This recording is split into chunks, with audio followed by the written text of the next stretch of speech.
Prosseguindo, ainda na gravação em sequência que estamos realizando sobre a Gênese e a vida, tomando como base o livro A Gênese, segundo o Espiritismo, as predições e os milagres. Hoje realizamos a gravação da palestra número 33. Mas não sem antes suplicar a divina providência, a ajuda da qual tanto necessitamos, para conseguirmos na realização deste objetivo, a ajuda da espiritualidade maior, para que possamos corresponder às expectativas que os mentores espirituais depositam em nós. Queremos, no prosseguimento, a partir da palestra número 32, dizer que após oficializado o cristianismo como religião romana, iniciaram as ingerências terríveis, oriundas das imperfeições humanas que, naquela época da humanidade, constituía a força dominante. O Deus, fonte de poder criador do universo e expressão concreta de todos os atributos divinos imagináveis e inimagináveis, porque somos ainda almas simples e ignorantes, é um Deus que foi, pela ignorância humana, transformado em um Deus cioso, cruel, vingativo e parcial. Muito diferente daquele Deus de paz e de verdade que acabamos de conceituar. Sacrificaram nas fogueiras pela tortura e perseguições de um número de vítimas muito maior do que as que foram sacrificadas pelos pagãos a seus falsos deuses no passado.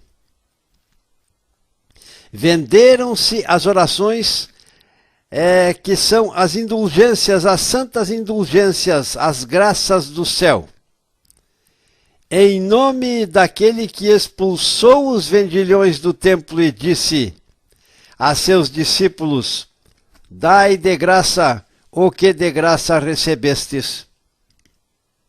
O que diria Cristo nos dias atuais, se visse os que usam o seu nome para adquirir honras, riquezas e bens materiais, sendo que ele, o Mestre, entrou em Jerusalém montado em um jumento? Que fizestes dos meus ensinos, vós que incensais o bezerro de ouro?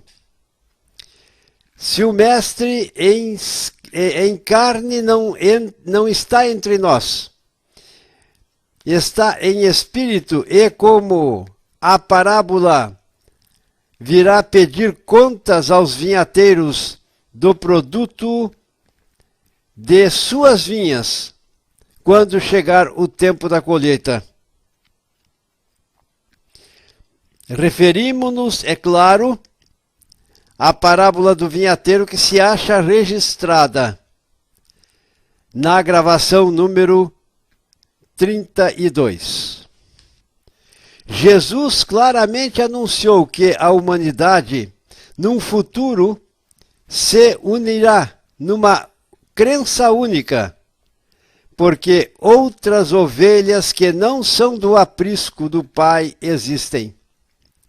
É preciso que estas eu conduza. Elas escutarão a minha voz, e haverá um só rebanho.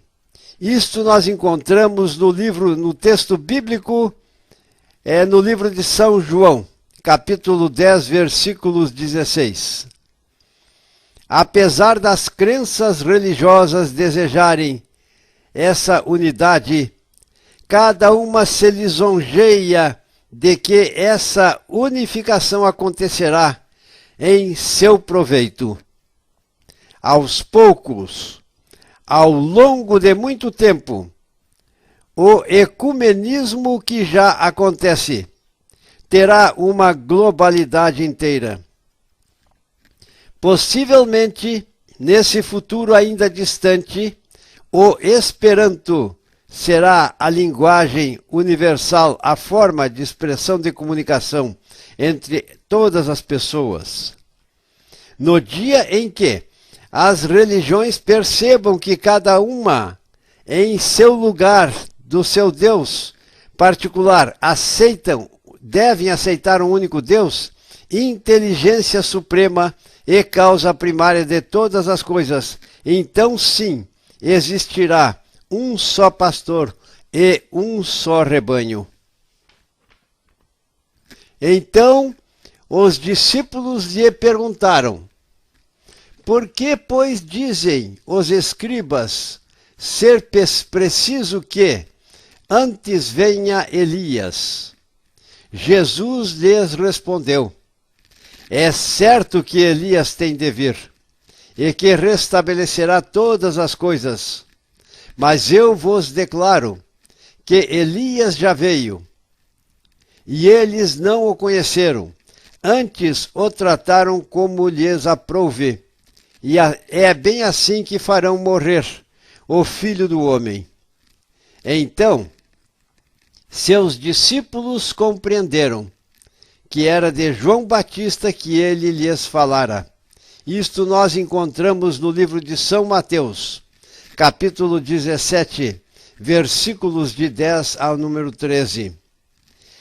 Elias já voltara na pessoa de João Batista. Seu advento é anunciado de modo explícito.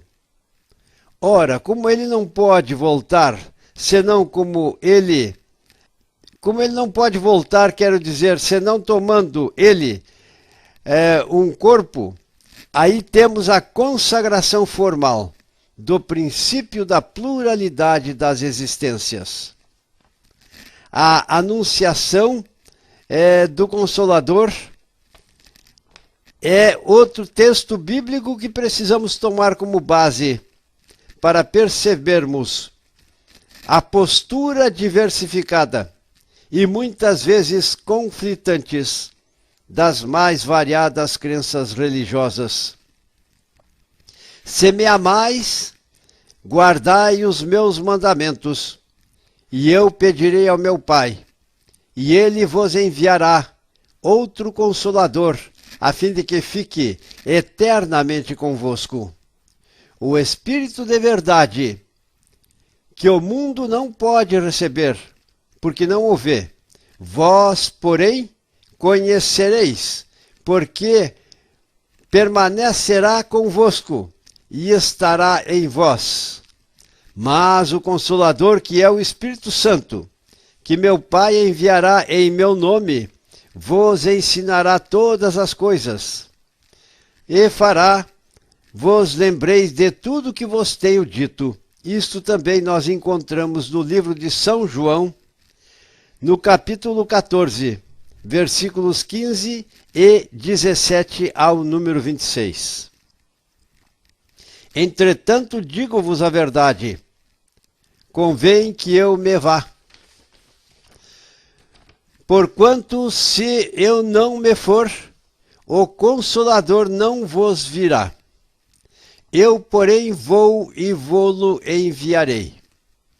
E quando ele vier, convencerá o mundo no que respeita ao pecado, por não terem acreditado em mim, no que respeita à justiça, porque me vou para meu Pai e não mais me vereis. No que respeita ao juízo, porque já está julgado o príncipe deste mundo. Tenho ainda muitas coisas a dizer-vos, mas presentemente não as podeis suportar. Quando vier esse Espírito de verdade, ele vos ensinará todas as verdades. porquanto não falará de si mesmo, mas dirá tudo o que vos tenho escutado, e vos anunciará as coisas por vindouras. Ele me glorificará, porque revelará o que é, ou melhor, me revelará o que está em mim, e anunciará, e vô-lo anunciará. Essas predições bíblicas comprovam sem a possibilidade de equívocos que Jesus não disse tudo o que tinha a dizer, porque nem seus apóstolos, nem o povo estavam no patamar evolutivo necessário para compreenderem todos os ensinamentos do Mestre. Se informações secretas houvesse, o Mestre teria deixado, os evangelhos fariam referência às mesmas. Os conflitos de interpretações, no entanto, das parábolas descritas pelo Mestre evidenciam que as religiões que fundamentam o Evangelho não podem, pois, dizer-se possuidoras de todas as verdades, porque ele, Jesus, preservou para si a completação ulterior dos seus ensinamentos. O princípio, quero dizer, da imutabilidade em que eles se baseiam, constitui um desmentido às próprias palavras do Cristo. Se o Consolador prometido ia recordar os ensinamentos de Cristo, é porque o Mestre sabia que iríamos esquecer o que ele nos tinha ensinado.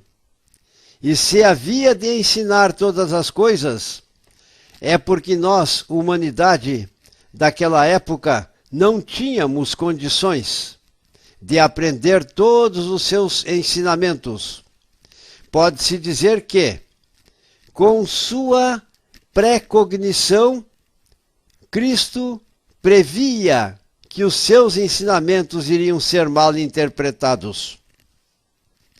Para o entendimento de certas partes do Evangelho, excluído os preceitos morais, faziam-se necessários conhecimentos em termos de pré-requisitos que só a ciência, a tecnologia poderiam propiciar e assim habilitar ao homem a amplidão que precisaria surgir no seu leque interpretativo a respeito do Consolador prometido e dos ensinamentos que Cristo propiciou e deixou para todos nós.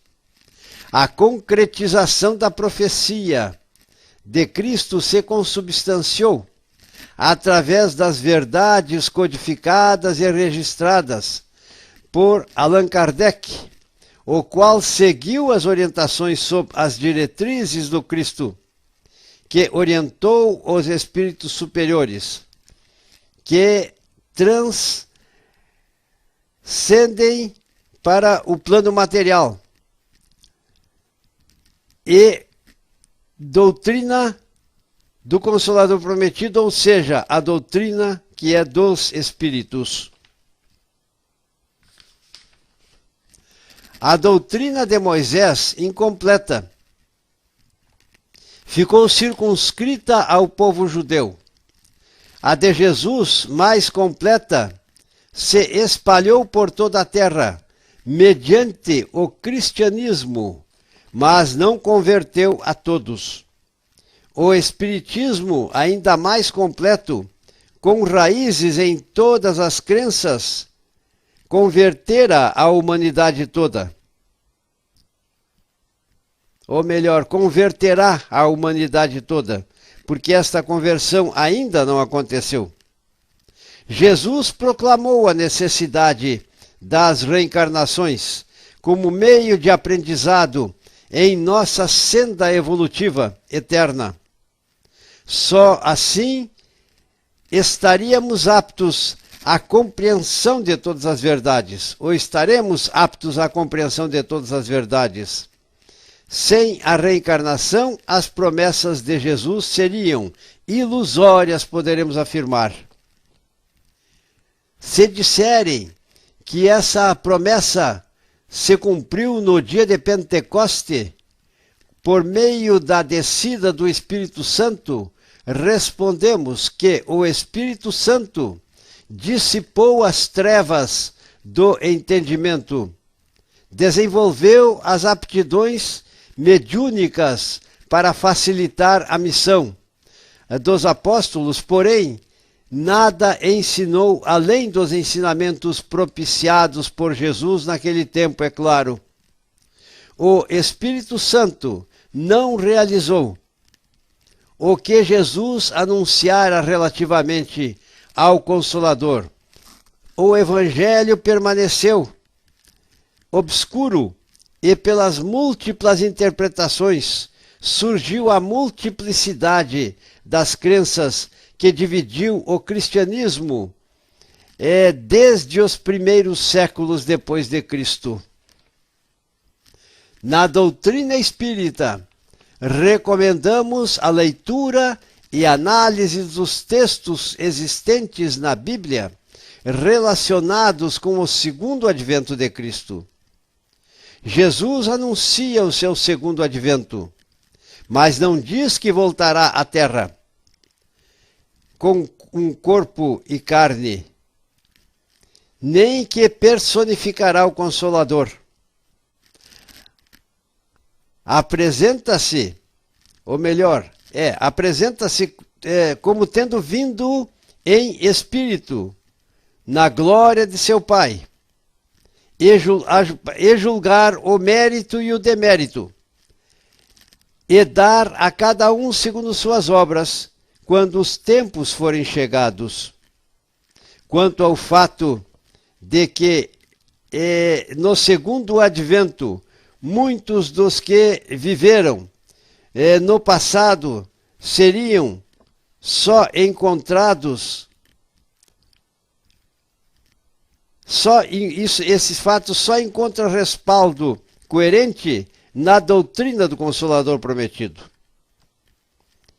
É muito claro, pois somente podem ser encontrados no futuro alguns daqueles que estavam presentes na época em que fez Cristo esta profecia, com base na sua permanência através da multiplicidade das existências. Então, só encontramos respaldo coerente na doutrina do Consolador, à luz da reencarnação. Eis a chave para o entendimento de muitas passagens do Evangelho, sem a qual parecem verdadeiros contrassenso. Dia chegará em que os ensinamentos de Cristo serão bem compreendidos e tornar-se-ão uma lei universal. Nas previsões feitas por Cristo, algumas se realizaram no passado, como, por exemplo, as ruínas de Jerusalém.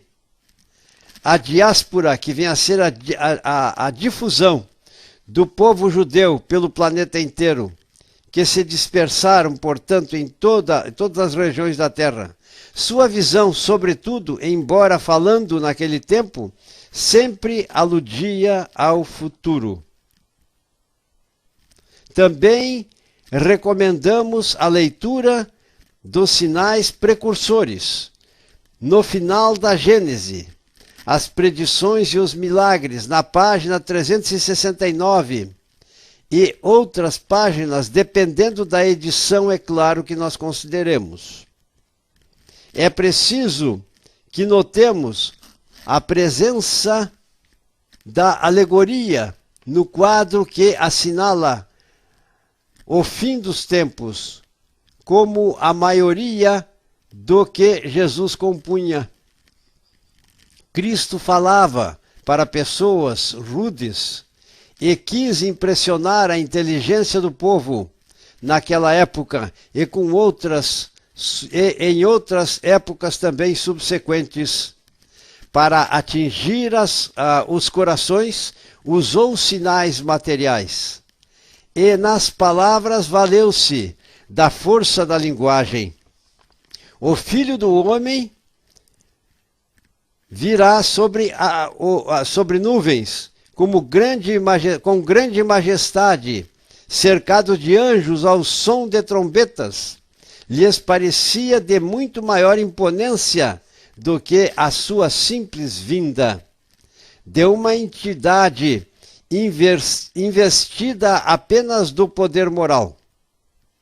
Por isso mesmo, os judeus que esperavam no Messias um rei terreno, mais poderoso que todos os outros reis, destinado a colocar-lhes a nação à frente de todas as demais e reerguer o trono de Davi, o trono de Salomão, não quiseram reconhecê-lo. No humilde filho de um carpinteiro sem autoridade material. No entanto, com seus ensinamentos, transformará a humanidade, num tempo que se estende ao infinito, com suas palavras e o concurso dos seus discípulos, irá revolucionar com certeza o nosso mundo. Quanto a escurecer o sol, é outro fato que encontramos descrito nos textos bíblicos, e que surgiram tremores de terra, eram necessários,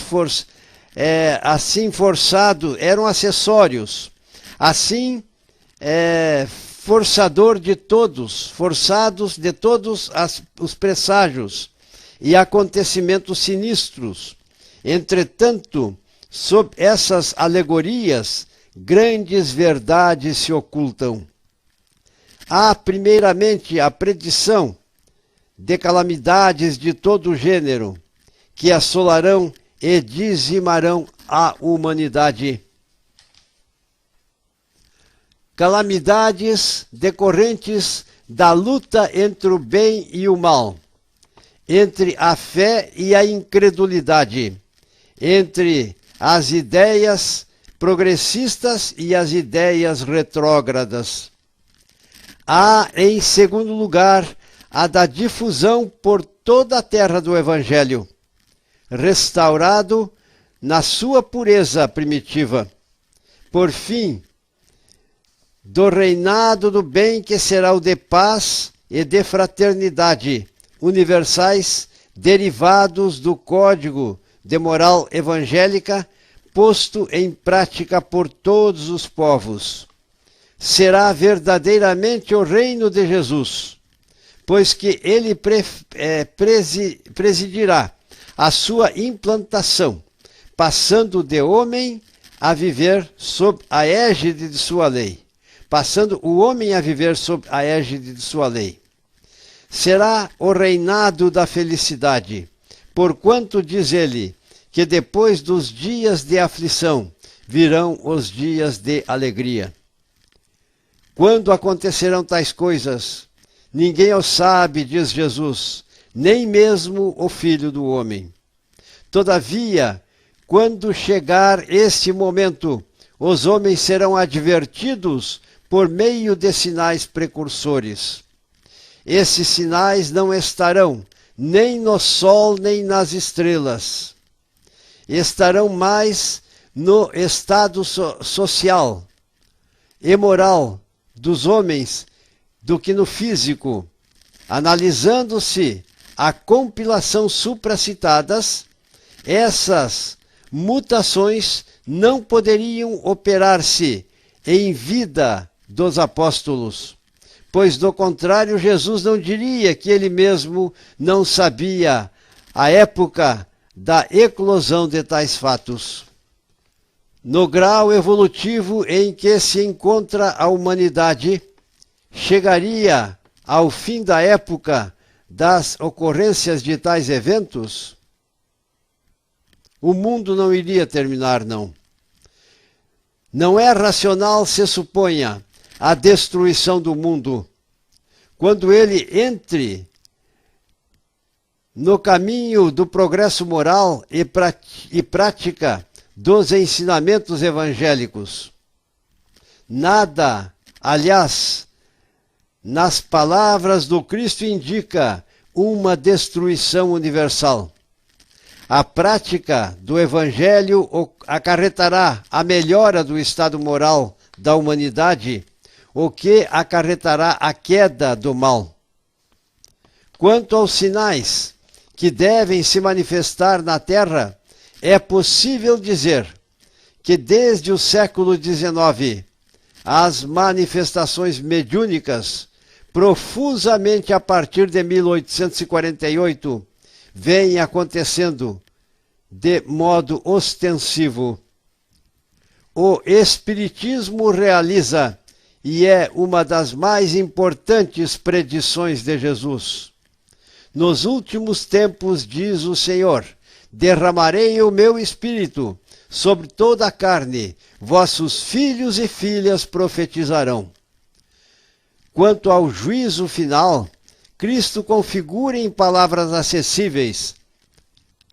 Naquele tempo, para a humanidade daquela época, existia a necessidade destas formas de expressões para que ficasse uma impressão forte e eles pudessem crer nesta maravilhosa profecia que acontece agora, na doutrina que consola e mais nos outros fatos que marcam o início da sua existência e os propósitos para o qual esta doutrina existe. Formada com base o livro A Caminho da Luz, com base no livro A Caminho da Luz, psicografado por Francisco Cândido Xavier, editado por Emmanuel, além da obra Exilados de Capela, nos é possível analisar quando as almas empedernidas na delinquência e prática do mal começarem a se tornar um empecilho para a continuidade do trajeto evolutivo das almas na sua evolução em direção aos espíritos de luz e a Deus, essas almas serão deslocadas para outros mundos que constituem as moradas da casa do Pai. Mundos que terão um patamar evolutivo de acordo com a inferioridade de tais almas, recalcitrantes na prática do mal. É preciso que recordemos a observação de Cristo. O Pai me recomendou para que nenhuma de suas ovelhas do seu rebanho seja perdida. Isto quer dizer que estas almas recalcitrantes também irão ter a sua oportunidade de redenção, de reparação, de cura de suas almas doentes, através da pluralidade das vidas nos mundos habitados. Para tanto, temos a eternidade dentro da eternidade, quando então essas almas malévolas se autotransformarão e marcharão em direção a Deus em termos de afinidade. Passando de imediato na sequência de nossas análises, quase em termos de conclusão, possivelmente na próxima gravação concluiremos, mas ainda pendentes de considerações que precisam ser feitas, enfoquemos uma análise que foi feita no começo dessas gravações. Referíamos-nos à formação do nosso sistema solar. Quando a nossa Terra também se formou. Por todas as análises que foram feitas, sabemos das transformações pelas quais nosso planeta passou, até que tivesse as condições para ser o berço para os primórdios e surgimento da vida. Todas as transformações pelas quais o planeta passou permitiram o surgimento de formas cada vez mais evoluídas de seres vivos, até o aparecimento do gênero Homo, espécie Homo sapiens, que já tinha condições para receber as almas humanizadas. É claro que nós queremos aqui enfatizar que na medida em que esses fatos já descritos aconteceram, a Terra também passou por transformações. Aconteceram transformações em nosso orbe, o qual teve cada vez mais condições para ser a morada das almas cada vez mais evoluídas que na Terra surgisse. Nós queremos, neste final de exposição, agradecer a Divina Providência, agradecer a Deus, agradecer a Jesus, pela oportunidade que estamos tendo de fazer esse percurso em termos de exposição e de análises relacionadas com a Gênese, a predição e os milagres. Pois sabemos que deste trabalho pequeno e modesto e de outros trabalhos muitos que acontecem via internet, especialmente através da Rádio Cavili, Casa Virtual Luz Espírita, vai acontecendo como deve ser, por todas as regiões da Terra, a divulgação destas sementes evangélicas. Sabemos que a sintonia para este programa não chega a ser muito grande, mas o importante é que estas sementes evangélicas vão sendo disseminadas em diversos pontos da Terra e são uma contribuição para que o homem possa se autotransformar em direção a Deus. Assim, então, neste final, agradeço a Jesus. Agradeço a vós, Espíritos maiores. Agradeço ao nosso amado Pai Celestial. E até a próxima oportunidade, quando possivelmente faremos a última gravação nesta sequência de análises que foram feitas ao longo do tempo. Obrigado, Jesus, e que assim seja.